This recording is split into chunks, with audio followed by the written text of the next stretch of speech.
Salve, Fartano, olha só, vamos trabalhar aí com o universo de hardware. E dentro desse universo, olhar agora os tipos de memória e como elas vão ser comunicadas entre si, ou seja, a hierarquia delas, a maneira como elas vão ter aí o seu uso e acesso aos dados para que o seu computador funcione. E aqui a gente tem que ter por base a ideia da arquitetura lá básica de von Neumann. A ideia dele, a proposta que ele trouxe em como as informações serão acessadas. Então, olha só, quando a gente toma a hierarquia de memórias, você tem a ideia dessa pirâmide sendo aplicada com o interesse de mostrar para você o seguinte: a essência dessa pirâmide é você olhar quem está no topo dela. São aquelas memórias que têm aquela velocidade maior, ou seja, as mais rápidas. Você tem aqui aquelas que têm um menor tamanho, então por isso a ideia do topo da pirâmide, então são as mais rápidas e menores, e elas são as mais caras. Só que esse quesito preço, né, o custo dela, você tem que sempre fazer um parâmetro equivalente, tá? O que é esse parâmetro equivalente? É você pensar assim, por byte.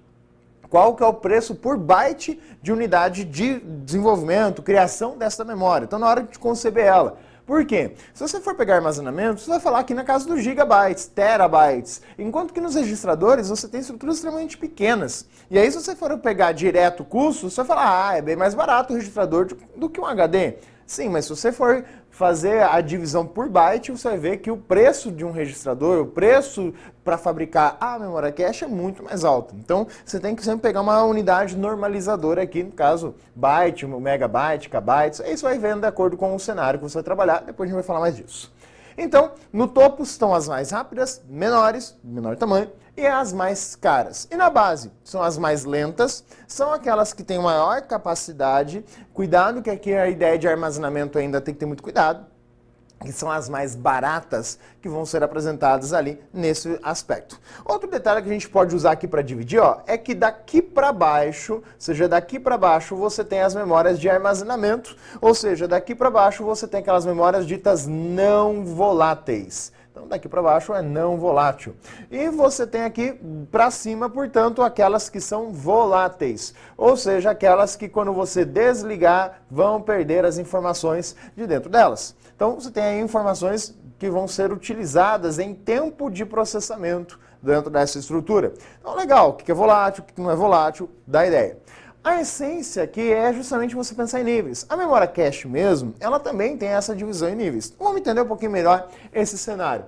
Quando você pega o processador, dentro do processador você vai encontrar lá os registradores, que são os carinhas que vão de fato fazer a operação da informação. Então tá lá o registrador, você tem lá um conjunto de vários registradores? Não muitos, são aí média de 8 registradores por núcleo que você vai encontrar. Então tá lá o registrador, ele é o cara que está operando mesmo. Você pode encontrar questões de prova em que ela esqueça de mencionar os registradores. Tanto que está aqui com uma outra cor, né? Essa ponta da pirâmide ela está representada diferente justamente por causa disso. Porque a questão pode falar dele ou não. Ela pode já começar a hierarquia falando aí da cache. Mas o correto seria realmente falar em registradores. Por quê? O tipo de tecnologia usada nessa estrutura, daqui para cima, é uma mesma base. Você está falando o quê? As memórias de trabalho, de modo geral, são memórias que, na verdade, nada mais são do que capacitores. Sim, vamos pensar um pouquinho na física. O que é um capacitor? É aquele equipamento eletrônico que armazena carga, que demora para armazenar a informação. Você começa a carregar, né? Você pega lá os capacitores, coloca na tomada, claro, tem que ter o modelo correto, ele vai ganhando carga. Só que na hora que você descarrega a informação dele, quando você pega lá um capacitor, bate uma pontinha na outra lá para dar o curto, ele vai dar uma descarga muito rapidamente. Essa é a ideia dos capacitores. São peças aí até grandes, se você for olhar, em circuitos eletrônicos que vão ser ligados na tomada. Agora, no computador eletrônico, cada vez mais a gente tenta encontrar os capacitores menores. Ou seja, pegar esses caras menores. Por isso que é o custo aqui que está mais elevado. Então, esses capacitores pequenininhos vão estar fazendo isso. E isso é importante para a gente entender depois como é que vai funcionar a forma dessas memórias aí. Então, esses caras estão trabalhando com a informação direta. A cache, ela foi criada inicialmente, que é justamente L1, L2, L3, para diminuir a diferença de velocidade que existe entre o processador, que trabalha rápido pra caramba, esses registradores são muito rápidos, com a memória RAM. Há uma diferença muito grande. Então, para tentar fazer com que o processador fique menos tempo possível parado, procurando aí esperar a informação para daí processar ela, é que foi colocada a cache. E a ideia justamente dentro da hierarquia a cache L1, é menorzinha. Se olhar lá no topo da pirâmide, é menor, só que são mais rápidas. A L2 é um pouco maior. E quando a gente olha para L1, L2 e L3, a gente está falando de algo realmente pequeno, tá? Aqui na L1 a gente está falando de algo que vai estar no máximo passando aí a casa dos kbytes. Na realidade seria mais próximo a bytes, propriamente dito, do que kbytes. Quando você pega a L2 vai estar girando aí algo em torno a 512 kbytes. É uma coisa pequena. Aqui na L3, se você pegar uma L3 de 8 megabytes, é coisa pra caramba já. Você vai pegar processadores melhores que vai bater ali 16 megabytes, vai bater ali 32, pô, 32 é muito. 16 assim já é um top dos processadores. E aí uma coisa interessante, na hora que você vai olhar o modelo de processador para comprar, você vai perceber que ele, na primeira apresentação, naquela propaganda mais básica, ele não coloca a velocidade da L1 e da L2. Isso aqui normalmente você tem que procurar em especificações mais técnicas lá pelo modelo do processador para encontrar esses dados. Na regra geral, o processador ele só informa a velocidade da L3. E aí, cuidado, porque às vezes você vai pegar uma L3 grande e as outras são pequenas. Aqui também entra aquela história do processador. Tem várias configurações. Um processador que vai ter L1 e L2 dentro de cada núcleo e a L3 é compartilhada entre eles. Por isso que eu fiz ela aqui fora dele. Porque ela pode ser apresentada fora do núcleo, mas ainda dentro da peça do processador. Né? Você vai pegar lá o chipzinho, dentro dele você tem essa estrutura. Tem modelos que vão incluir ela dentro dele. Então aqui eu fiz ela pontilhadinha justamente para que você entenda isso. A L3 pode estar dentro do núcleo do processador ou pode estar entre núcleos de processadores. Mas a ideia é, a L1 é pequenininha, a L2 um pouco maior que a L1 e a L3 é um pouco maior do que elas. E é pouca coisa mesmo, só que a velocidade é muito maior.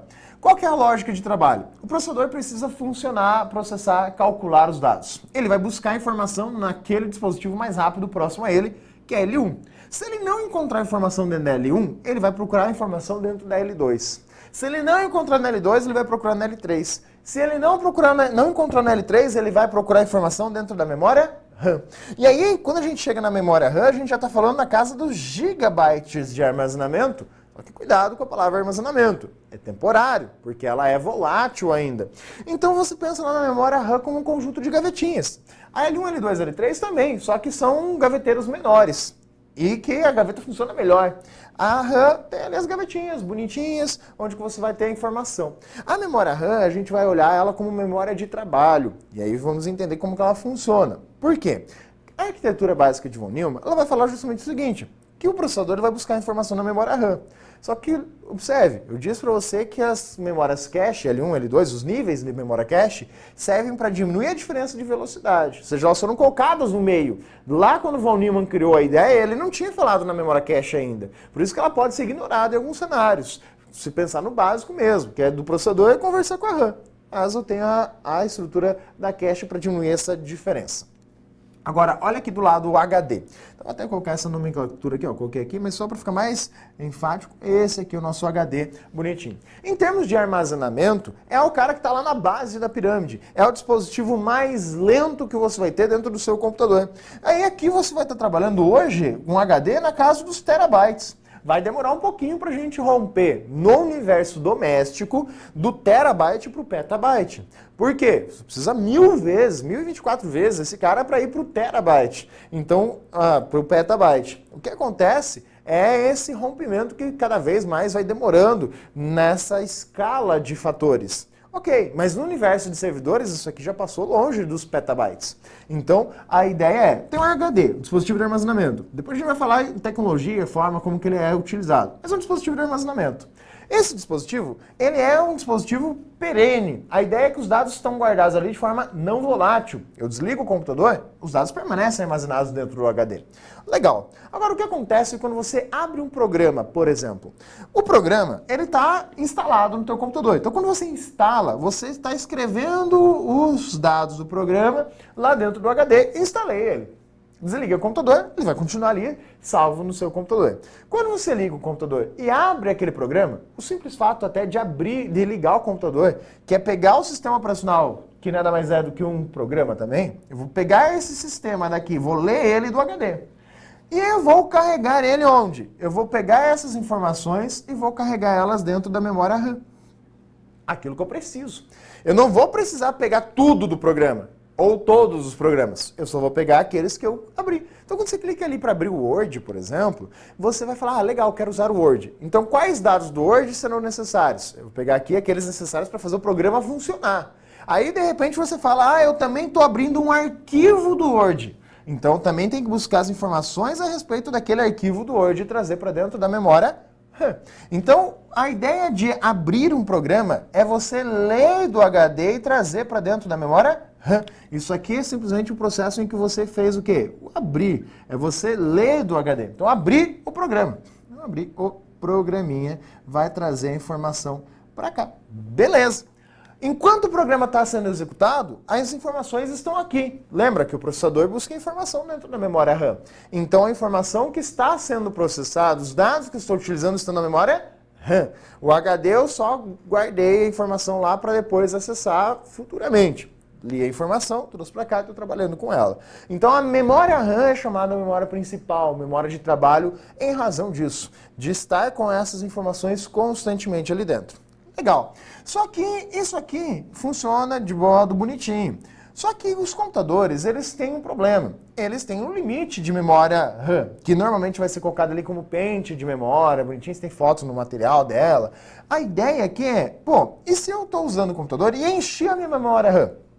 Então imagina que eu vou colocar mais uma divisãozinha só para organizar e falar, você está ali com um número de programas e coisas sendo executadas, que você abriu o ponto de encher a sua memória RAM. Então, se você tinha lá 4 GB de memória RAM, você está usando os 4 GB.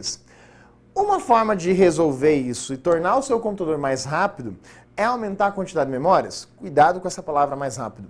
Aumentar a quantidade de memória não torna necessariamente mais rápido. Ela vai influenciar sim, mas a memória não aumenta a velocidade necessariamente. Ela aumenta a quantidade de coisas com as quais você consegue trabalhar simultaneamente. É como se você tivesse aumentado os seus braços de trabalho. Aí você fala, aumenta a velocidade?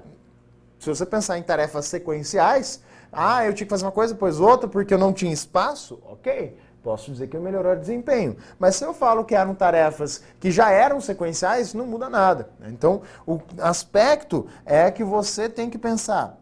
Tenho a minha memória RAM, ela tem um limite, eu enchendo essa memória RAM, o sistema operacional, que é o cara responsável por controlar quem está usando cada lugarzinho da memória, quanto dela eu estou usando, ele tem que falar, resolver o problema. Qual o problema? Ele fala, você está querendo abrir mais um programa.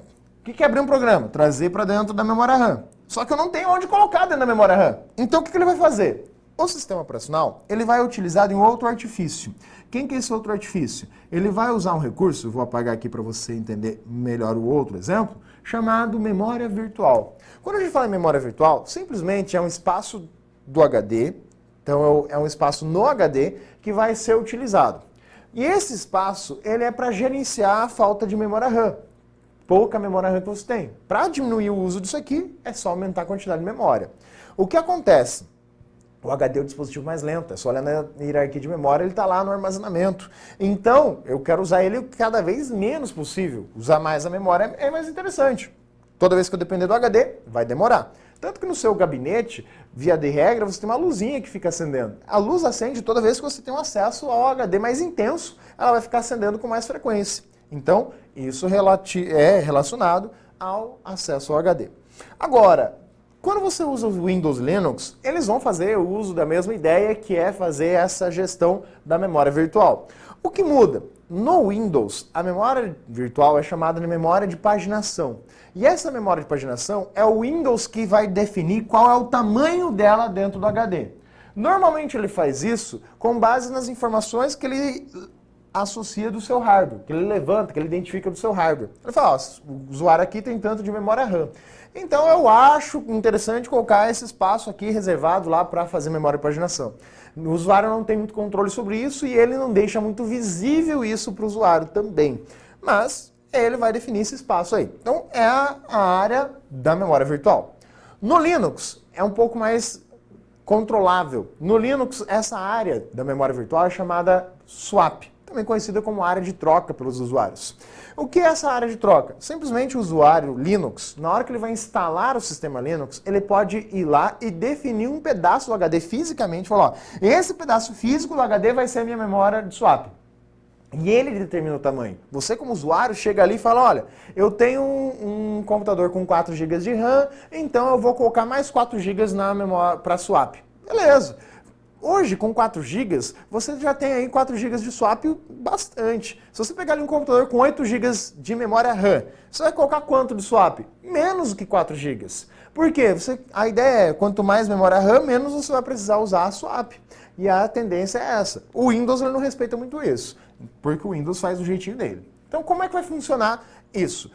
Tanto o Windows quanto o Linux, gerenciando a chamada memória virtual, ele vai olhar o seguinte cenário. Estou com a memória RAM cheia, porque o usuário abriu coisas demais, e o usuário quer abrir mais coisas. Ou seja, você quer pegar mais alguma coisa que está lá dentro do HD, pegar até com outra cor, você quer pegar mais uma informação que está aqui dentro do HD e quer abrir mais um programa. Não tem onde colocar na memória RAM. O sistema operacional vai olhar para sua memória RAM e vai perceber o seguinte: qual destes dados que estão na memória RAM o usuário está usando menos? O que o usuário não está utilizando tanto aqui? Ah, ele não está usando tanto isso aqui. Então, o que o sistema faz? Ele vai pegar essa informação do jeito que ela está aqui na memória RAM e vai colocar ela lá dentro da estrutura da memória virtual. Então, ele tira daqui e coloca lá, tira daqui e coloca lá, tira daqui e coloca lá. Liberando espaço para que eu, como usuário, possa ir lá e abrir aqueles dados que estavam no HD. Legal. Conforme o usuário vai parando de utilizar alguns programas, fechei esse programa aqui. O sistema percebe que liberou espaço. E ele tem coisas na memória virtual que o usuário pode ainda estar utilizando aqui, porque é um programa que está aberto. Então o sistema operacional vai perceber que tem espaço na memória RAM e vai trazer de volta aquelas informações que estavam na memória virtual para essa estrutura que é a memória RAM, porque ela é mais rápida. Só que toda vez que eu tenho que ficar acessando o HD, o processo se torna lento porque o HD é lento. E assim a memória foi gerenciada pelo sistema operacional, para que você pudesse continuar utilizando todos aqueles programas que estão abertos aí no seu computador, sem que isso causasse um certo constrangimento para você. O famoso erro de tela azul do Windows é o erro de despejo de memória. É porque o Windows chega no limite que ele não consegue mais gerenciar nem a memória RAM e nem essa estrutura. Ele fala, fudeu, e agora o que eu faço? Desliga tudo, apaga tudo. E aí volta, quando ele volta, ele fala, isso aqui era volátil. E uma vez que era volátil, eu desliguei, eu volto com a memória livre, leve, solta. O sistema dizendo, vou dormir para ver se eu esqueço meus problemas. É essa a ideia que o sistema faz quando ele dá aquela telinha azul. Que agora o Windows mudou para tela preta, mas é a mesma coisa. É a ideia do despejo de memória. Então você tem aí justamente um gerenciamento desta estrutura. Ok. Então a memória RAM, ela tem uma capacidade. Posso aumentar? Sim, mas os computadores têm um limite físico para isso. Tanto na quantidade de espaço de memória para você colocar, quanto na capacidade de reconhecer a memória. Depende do modelo de placa-mãe, depende se você tem um processador 32 bits que só vai reconhecer 3 GB, ou um 64 bits que reconhece mais, qual geração do processador, se ele está apto para reconhecer mais capacidade de memória RAM. Então tudo isso aí vai influenciar na hora de você construir o seu computador. Por isso que o sistema, como ele é feito para funcionar em qualquer computador, que ele não sabe qual é a concepção dele, ele tem que ter recursos que permitam ele ajustar isso, ele permite gerenciar o espaço que ele tem ali disponível. Quando você pega o macOS ele já é fabricado daquele jeitinho.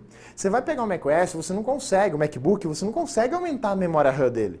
Ele veio com 4 GB, é 4 GB até você morrer e vai estar com 4 GB aquele notebook. Não tem como mudar. Então ele já vem todo refinadinho, regulado para funcionar daquele jeito. Então a parte de memória virtual dele também existe, só que ela é já pré-ajustada, não vai ficar mudando, ela não tem que se preocupar com o que o usuário vai fazer, porque ele já está regulado na melhor forma possível. Então a memória virtual do Windows e Linux, como são sistemas genéricos, eles têm que se adaptar ao cenário.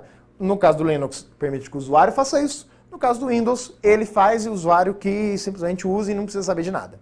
Então essa é a ideia de como vão ser gerenciadas essas memórias. E sempre o mais necessário, o mais preciso, aquilo que você está usando com mais frequência, vai estar ali sempre mais próximo ao processador, quando ele vai estar utilizando essas informações. Então, legal. Essa é a ideia da hierarquia de memórias. São os dispositivos que você está trabalhando, as capacidades deles e justamente entender um pouco mais como funciona a memória virtual, que nada mais é do que uma artimanha do sistema operacional para fazer com que você possa utilizar o computador mesmo quando tenha pouca memória RAM.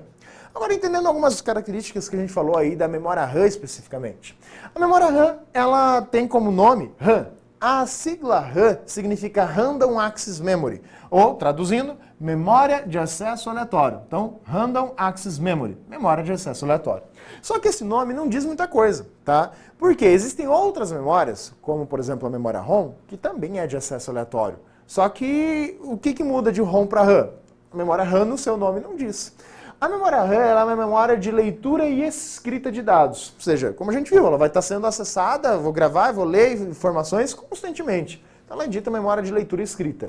Essa memória é a memória de trabalho, a memória principal. Podemos estender a ideia de memória de trabalho para a memória cache também, porque ela é usada ali constantemente. Lembra que a essência dela é estar no meio do processador e da memória RAM, mas com o intuito de fazer o trabalho das coisas. E ela é uma memória volátil, ou seja, a gente já viu aí a ideia de que ela vai perder os dados se você desligar aquele dispositivo. Agora a gente tem um detalhe. Existem dois tipos básicos de memória RAM em termos de tecnologia. Você tem a DRAM e a SRAM. Às vezes você vai comprar lá uma memória e aparece lá SDRAM. Ela tem uma mescla da coisa. Mas entenda o básico. O que seria DRAM e SRAM? Lembra que eu falei que a memória ela é um capacitor? O capacitor tradicional, você precisa ficar alimentando ele constantemente. Por quê? Você vai lá, carrega um capacitor, ele vai guardar carga. Você desliga ele da tomada, ele está com aquela carga. Se você deixar ele parado sem usar ele, aquela carga ela vai definhando. Porque um capacitor nada mais é do que você pegar duas placas metálicas que vão ficar ali induzindo eletricidade uma na outra. Então uma vai ficar com carga positiva, outra negativa, e ficar ali induzindo. Quando você fecha o curto, você faz com que ela se encontre rapidamente. Ok? Agora, ele precisa de tempos em tempos que alguém vá lá e lembre ele que ele tem isso. Ou seja, ele vai diminuindo aquela tensão energética que ele tem, definhando. Isso são as memórias dinâmicas, aquelas que eu preciso alimentar ela, ou seja, de tempos em tempos dá um choquinho para ela lembrar que ela tem a informação ali dentro. Qual que é o problema? Gasta mais energia, esquenta mais, se torna um pouco mais lenta. E eu tenho que ficar dando um choquinho nela, porque senão ela vai perder os dados. A SRAM, o S vem de static, em inglês, que traduzindo seria a memória estática. Ela não precisa desses choquinhos. Ela trabalha de um modo que eu não preciso lembrar ela do que ela tem ali dentro. Simplesmente ela funciona mais rápido, ela é mais cara, consequentemente. Por ser mais cara, na prática, ela é a tecnologia usada na memória cache. É a usada nos registradores, por ser justamente melhor, mais rápida de ser trabalhada. A DRAM normalmente é a memória RAM que você fala, eu vou comprar mais memória RAM. As memórias RAM tradicionais são DRAM, são dinâmicas. Tem modelos aí de memória RAM que são estáticas? Tem, só que são bem mais caras, vão te dar um desempenho melhor para o computador. Normalmente são usadas em servidores, em computadores de gamers, então aí você vai ter que analisar isso. É uma coisinha que pouca gente olha na hora de comprar o dispositivo, uma memória, mas você vai atender isso na prova onde? Justamente na ideia de estática e dinâmica, como que elas funcionam. Aí você vai perceber que as memórias elas foram evoluindo. A memória RAM ela foi evoluindo ao longo dos tempos, ou seja, ela tem várias tecnologias. Seu material deixa a tabelinha mais completa ali. Você tem a velocidade interna dela de comunicação, você tem a velocidade dela de comunicação com barramento, você tem o volume de dados por segundo que ela transfere para o barramento, que vai chegar ali na casa dos gigabytes, né, para você estar trabalhando com as memórias DDR4. Mas aqui vamos pegar uma informação bem típica de prova, porque é aquela que o usuário olha na hora de comprar um computador. Quando você compra um computador, você vai lá, eu vou comprar um computador que tem essa descrição técnica. E lá aparece se a memória é DDR, e aí justamente numa prova, eles colocam lá, olha, tem aqui a descrição, tenho 4 GB DDR2. Aí eles perguntam, o que é esse 4 GB DDR2? Ele está falando da memória RAM. Normalmente quando é um número ali entre algo pequeno, 2, né, 1 também pode ser, mas 2 GB e algo até os 16 GB é memória RAM. Quando ele pega acima disso, 32 para mais, normalmente bem mais que isso, em torno de 512 GB, está falando do HD. Então aqui está falando da memória. Mas o fator que mais te ajuda é isso aqui. É olhar qual tecnologia de memória você está utilizando. A DDR é aquela que você encontra lá com a frequência, esse 266 até 400. É o número que normalmente você vai associar à memória. E aqui é importante, quando você for montar o computador, a estrutura de velocidade aqui, você tem que analisar se a tua placa-mãe suporta a velocidade da memória que você está comprando e se o processador suporta. Não adianta você comprar um processador lá e falar, comprei aqui um processador legal, comprei uma memória foda pra caramba, de 3.200, só que o teu processador reconhece só 233. Então é a questão de comunicação deles que é necessário ver se eles têm a mesma linha de comunicação, de raciocínio, de velocidade. Então você tem aqui DDRs mais antigas, DDR2. Eu tenho um notebook ainda com DDR2, né, 800. Essas aqui hoje estão mais caras para você comprar memória DDR2 800 MHz do que comprar uma memória DDR4. É mais caro. Quanto mais antiga, elas vão ficando mais caras por conta da oferta e procura do mercado. A DDR3 ainda está dominando bastante o mercado. Questão custo dos outros equipamentos, processador, placa-mãe. Mas a DDR4 já é uma realidade, já está aí presente em muitos computadores. Os computadores de primeira linha já trazem ela. E aí ela traz velocidade nessa casa aí de 233, e aí tem variações no meio, 260 e tudo mais, até 3.200 em megahertz. Isso é outra informação que aparece aqui. Por exemplo, aparece lá DDR4, 3.000. Normalmente, quando a gente fala em memória RAM, a memória RAM ela vai trazer essa frequência em megahertz. O processador aparece lá em 3.0 GHz. Então, quando aparece na velocidade gigahertz, tipicamente está falando do processador. Agora, quando ele fala em megahertz, ele está falando da memória RAM. É esse tipo de característica que você vai identificar. Tranquilo? Agora, além de olhar para a memória RAM, o outro equipamento que a gente destacou ali é o HD. O HD, ele tem algumas características que vão dizer se ele é um HD bom ou não. Quais são essas características? Na hora que você quer escolher qual o melhor HD comprar, por exemplo, ou para resolver a questão de prova, que é o nosso interesse, são características que influenciam no seu desempenho. O tempo de busca. O que é o tempo de busca? O HD, principalmente aí, vamos pegar o HD magnético, que é o que é utilizado nesse segmento para análise, ele é um disco formado por várias trilhas circuncêntricas. Então são várias linhazinhas que você tem ali. Esse tempo de busca é o tempo que eu vou gastar para mover a agulha de posição aqui. Então, quanto tempo eu gasto para mover essa agulha de uma trilha para outra? O tempo de latência é o tempo que eu vou rotacionar esse HD para poder encontrar aquela posição que eu queria. Chegar lá naquele setor onde que estão os dados. Então, você perceber que o seu HD magnético, quando você compra ele tem um negócio lá chamado RPM, rotações por minuto. Notebooks normalmente vão aí de 5.400 a 6.000 RPMs até os 7.200, que é o tradicional. Tá? Então 7.200 RPM é o que você encontra com mais facilidade, principalmente para desktop.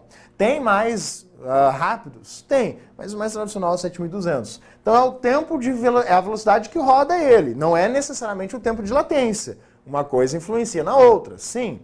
Um dispositivo que rotaciona mais lento, ele gasta menos energia, por isso que o mais comum de notebook é o de 5.400, mas ele também vai ter um tempo de acesso menor, ou melhor, vai demorar mais, né, para acessar, então o tempo de acesso é maior. Então ele é mais lento, de um modo mais específico. Esse tempo de acesso, ele é uma relação entre o tempo de busca e latência, que é justamente o tempo que eu vou levar para poder chegar na informação, acessar ela. Ainda eu tenho tempo para ler essa informação, que depende do volume de dados. Isso aí vai estar na velocidade de leitura mesmo.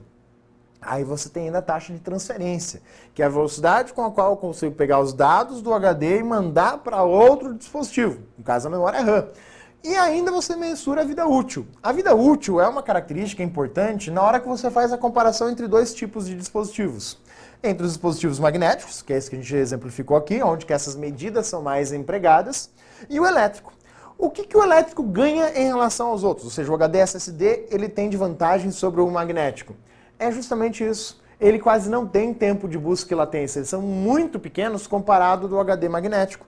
Porque eu não tenho que rodar nada no HD elétrico. Eu não tenho agulha no HD elétrico. Eu não tenho partes mecânicas. Então esse é o problema. O HD magnético, ele tem partes mecânicas. E são essas partes mecânicas que tornam ele mais lento aí dentro desse cenário. Elas estão associadas diretamente a isso. O elétrico tem o tempo de acesso. O elétrico tem também transferência de dados, velocidade dele e a vida útil. Os dispositivos elétricos têm uma vida útil menor. Essa vida útil ela é medida em escrita e leitura de dados. Então a velocidade, quantas vezes eu vou escrever dados no HD e ler, principalmente escrita, mas ela tem para os dois, tá? Normalmente é medida pela velocidade de escrita, que é menor do que a de leitura. No HD ele tem uma quantidade de vezes que você pode ler. Tipo, eu consigo ler 1000 vezes e escrever 500. Porque você na prática usa muito mais a leitura. Então isso é um fator usado para mensurar a vida útil desses dispositivos. Magnéticos têm uma vida útil maior, portanto. Então, um cuidado na hora de olhar. Mas é algo que influencia muito o usuário? Não, para o usuário doméstico não é um fator que vai fazer muita diferença. Claro, ao longo de 10 anos de uso no computador, isso realmente vai importar para você trocar de HD e assim por diante. Agora, você vai perceber que essa taxa de transferência ela está muito atrelada não só ao dispositivo na hora que eu leio os dados e envio para a memória RAM, mas também a maneira como o dispositivo de armazenamento está conectado com o resto. E aí vem as conexões. Você tem lá a conexão SATA 1, SATA 2 e a SATA 3, que é a mais atualmente empregada nos computadores domésticos, notebook e assim por diante. Quando você pega um HD no formato tradicional, que é de 2,5 polegadas ou de 3,5 polegadas no caso dos desktops, esses normalmente usam conexão SATA 3. Detalhe, a conexão SATA, independente da velocidade, aqui é uma conexão, tá? Ela vai ser uma conexãozinha que normalmente tem esse formato. Você tem lá um plug que tem um cantinho assim. Então esse é o conectorzinho SATA. Cuidado, que tem o eSATA. O eSATA, por mais que ele seja parecido, ele é para conexão externa, ele tem aí toda a conectividade diferente. Então não dá para pegar e conectar direto um HD externo pela conexão eSATA, usando ali a conexão SATA da placa-mãe. São coisas diferentes. O mesmo caso contrário. Então cuidado com isso. As primeiras velocidades SATA, para chegar lá nos 80 e poucos megabits por segundo, foi uma demora muito grande. E ela chegou a atingir no máximo 192. Mas nominalmente o que é trabalhado é de 150 megabytes por segundo. O SATA 2, ele trabalha aí a velocidade do dobro, que seria justamente os 300 megabytes por segundo. Já o SATA 3, ele trabalha a 600 megabytes por segundo. Mas olha a maldade da coisa. Talvez por um erro de alguma interpretação, leitura, alguém fez algumas confusões. O SATA 3 ele trabalha a 6 GHz, é uma frequência dele. É justamente como que ele trabalha com troca de informações. E o volume de dados que ele transfere seria 600 megabytes. Se for calcular em megabits, isso aqui daria algo em torno de 4.800 megabits, esse carinha. Por quê? Cada byte é um conjunto de 8 bits. Então, 6 vezes 8, que é o 6 aqui, vezes os 8 ali, você tem aí justamente 48. E aí põe os dois zeros, você tem ali 4.800 bits por segundo, que daria uns 4 gigabits por segundo. Tudo bem? Mas alguém foi lá e misturou as coisas e trocou as bolas. E é muito comum nas provas falar o quê? Olha, a conexão SATA trabalha a 6 gigabits por segundo. Aceita. Tá? Não entra em discussão e tudo mais. Mas se aparecer lá 600 megabytes, entenda isso. Então tem diferença, o B maiúsculo ao byte e o B minúsculo ao bit. A ideia é de como você vai representar esses dados. Ainda tem outras tecnologias de conexão. Por exemplo, a tecnologia SCSI, que é mais usada em servidores, porque ela é mais rápida do que a conexão SATA 3 ainda. E aí tem uma variação dela que mistura a conexão SATA com SCSI, que é o SAS. Cuidado para não confundir com nuvem. A conexão SAS é o Serial ATA SCSI. Então você tem aí uma outra nomenclatura, né? Só um Azinho ali bonitinho que você vai estar utilizando. Então ele vai misturar os dois. Então o SCSI é melhor, mais rápido. Só que como ele é do universo de servidores, não entra muito no quesito prova. É mais comum esse no universo usuário. Hoje você tem aí como novidades do mercado as conexões M2, que é o conector diferente mesmo. A conexão M2 ela é uma forma que utiliza a conexão PCI Express. Ela vai ligar lá na estrutura da placa-mãe usando a própria forma de barramento. Não o slot, não o encaixe do PCI Express necessariamente. Pode ser que você tenha um adaptador. Mas ela usa o barramento, ou seja, por onde passam as informações do PCI Express. O que acontece é que tem dois modelos. Você vai pegar lá o SATA M2, que é a mesma coisa que o SATA 3, não muda nada, só muda o encaixe, o tamanho do dispositivo de armazenamento. Esse cara aqui, o M2, faz com que o HD fique basicamente do tamanho de um pente de memória RAM. Você tem ali no seu material uma fotinho de uma da Samsung, foda pra caramba, essa é rápida, uma das melhores do mercado, mas justamente ele está utilizando ali a estrutura do quê? De um dispositivo que parece pente de memória. Em termos de tamanho, eles têm uma proporção bem parecida. A conexão SATA, porém, ela vai limitar a velocidade, então não adianta nada. Já você tem um modelo diferente, o modelo NVMe, que é o da foto que você tem aí desse conector M2, desse HD da Samsung, ele é um NVMe. NVMe é um protocolo utilizado que vai usar e explorar corretamente a conexão PCI Express. O que muda? Conexão SATA é uma conexão que faz o envio e recebimento de dados, só que não dá para fazer ao mesmo tempo, senão ela se perde. Então ela não consegue fazer essa troca dos dois lados ao mesmo tempo. Ela vai gravar, vai esperar um pouquinho, depois ela vai ler os dados e vice-versa no HD. Já o NVMe, ou seja, usando o PCI Express, eu consigo fazer isso ao mesmo tempo. Por isso que eu consigo explorar muito mais rapidamente a velocidade do HD SSD. Então cuidado, o HD, que você olha lá, eu tenho um HD SSD de 2,5 polegadas. Legal, eu tenho 2,5 polegadas. É a mesma tecnologia do NVMe, a diferença é o tamanho. Mas o NVMe, ele vai utilizar para você ali muito mais desempenho, porque ele é um cara que usa o PCI Express. Então o barramento é que te dá velocidade maior na comunicação. E estas são algumas das características, a base que é apresentada para você dentro das provas. Existem outras características, mas que não são típicas aí de prova de concurso. Vamos ver o que elas trazem na prática, o que elas apresentam para você em questões? Olha a primeira questão ali. Considerando a configuração básica de um microcomputador, há um tipo de memória que é instalado entre a CPU, então a memória lá entre a CPU, e a chamada memória principal, aqui ele separando a memória principal, dando a ideia de memória RAM. A capacidade desse tipo de memória é normalmente bem menor do que a capacidade da memória principal. Sim, a memória principal é na casa dos gigabytes, enquanto que essa pequenininha aqui é na casa dos kbytes, quando muito megabytes. O tipo de memória descrito corresponde a RISC? Não, RISC é um tipo de arquitetura de processadores. De barramento? Não. É a memória cache? Opa, sim. SCSI é a ideia aí do HD. Trash é só palavra em inglês para lixo. Então, a memória cache aí bonitinha. Próxima questão. Sobre a memória cache, considere as afirmativas a seguir. A memória cache é uma memória parecida com a memória RAM, porém mais rápida. Sim, elas usam a mesma base de tecnologia, né? Usa a estrutura básica dos capacitores ali. Item 2. É a primeira memória em que a CPU verifica se os dados estão presentes. E após essa verificação, a pesquisa é feita na memória comum. Ou seja, se não está na cache, ele vai procurar na memória comum, que aqui é a ideia da memória RAM. Perfeito? Ele faz isso. A memória cache sempre aparece em maior quantidade que a memória normal. Não, é menor quantidade. Então está errado aqui. Então, correto apenas o item 1 e o item 2. Então ficamos com a alternativa A neste cenário. Então veja, o que eles trazem para você é esse tipo de detalhe. São essas questõezinhas nessa formação de como os dispositivos se comunicam uns com os outros. Ficamos por aqui e até uma próxima.